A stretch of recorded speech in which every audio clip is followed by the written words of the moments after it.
Welcome to mega 9 TV. Adilabad CCI cement factory పునరుద్ధరణపై స్థానిక MP Nagesh, MLA Payal Shankar స్పష్టమైన వైఖరి చెప్పాలని మాజీ మంత్రి జోగు రామన్న డిమాండ్ చేశారు. ఇవాళ ఆయన స్థానిక బీఆర్ఎస్ ఆఫీసులో మీడియాతో మాట్లాడారు. సిసిఐ సిమెంట్ ఫ్యాక్టరీ అంశంపై కేవలం ఎంపీ, ఎమ్మెల్యే ప్రకటనలకు పరిమితమయ్యారని ఎద్దేవా చేశారు. బీజేపీ ఇచ్చిన హామీ ప్రకారం ఫ్యాక్టరీని ప్రారంభించకపోతే ఆందోళనలు తప్పవని ఆయన హెచ్చరించారు. పార్లమెంట్ సభ్యులు, శాసనసభ్యులు మళ్ళీ డైరెక్ట్గా మేము క్వశ్చన్ చేస్తాము.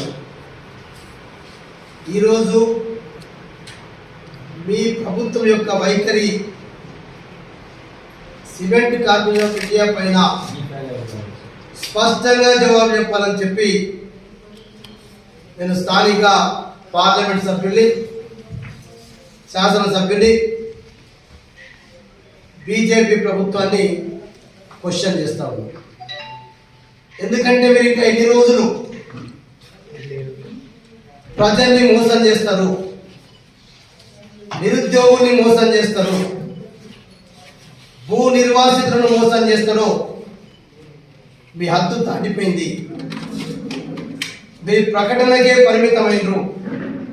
మీరు చూస్తుంటే 2016 సెప్టెంబర్ 18 నాడు అప్పుడున్నటువంటి శాసనసభ్యులు, అప్పుడున్నటువంటి జిల్లా పార్టీ అధ్యక్షులు, ఇప్పుడు శాసనసభ్యులు, అప్పుడున్నటువంటి పార్లమెంట్ సభ్యుడు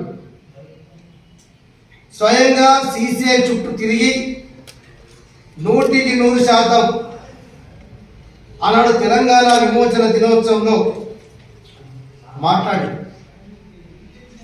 రైల్వే ఓవర్ బ్రిడ్జ్ కానీ, ఎయిర్పోర్ట్ కానీ, సిమెంట్ ఫ్యాక్టరీ పునరుద్ధరణ కానీ, ఈ 3 పనులపైన మా భారతీయ జనతా పార్టీ ప్రభుత్వం, ఇంకోటి ఆదిలాబాద్ ఆర్మూర్ రైలుతో పాటు గడ్చాందూర్ వరకు కూడా ఈ 4 పనుల గురించి కేంద్ర ప్రభుత్వం సంబంధించినటువంటి పనులు ఇవి పూర్తి స్థాయిలో మా ప్రభుత్వం చేస్తుందని చెప్పి అది 2017 ఇదే హోంశాఖ సహాయ మంత్రి ఆనాడు హంసరాజు అనే గంగారాం, దాంతోపాటు ఇక్కడ ఉన్నటువంటి భారతీయ జనతా పార్టీ నాయకులు ఇట్లా 2018, 2016, 2017, 23 మార్చు, ఇట్లా 2017 ఫిబ్రవరి ఈ రకంగా అనేక సందర్భాల్లో మాట్లాడి వాళ్ళే ఫోటోలు ప్రెస్లలో ప్రెస్ మీట్ పెడుతూ అనేక సందర్భాలు మాట్లాడు. అక్టోబర్ 2016, 3/2/2017 ఫిబ్రవరి, ఇది 2017 ఫిబ్రవరి 3, 2017. ఆ తర్వాత భూ నిర్వాసితులు ధర్నా చేస్తే మీకు తప్పకుండా న్యాయం ఇస్తామని చెప్పి ఎప్పుడది 22 నుండి 2/1/2026 వరకు 20 వరకు భూ నిర్వాసితులు తలపెట్టిన నిరాహార దీక్షను అప్పుడున్నటువంటి ఎంపీ సందర్శించి ఈ కంపెనీ ప్రకటనలకు ప్రెస్ మీట్లకే పరిమితమవుతారు.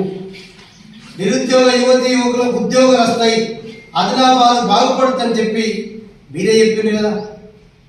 మీ భారతీయ జనతా పార్టీ 10 ఏళ్ళ, ఇప్పుడు 11వ సంవత్సరం మీ ప్రభుత్వమే నడుస్తున్నది.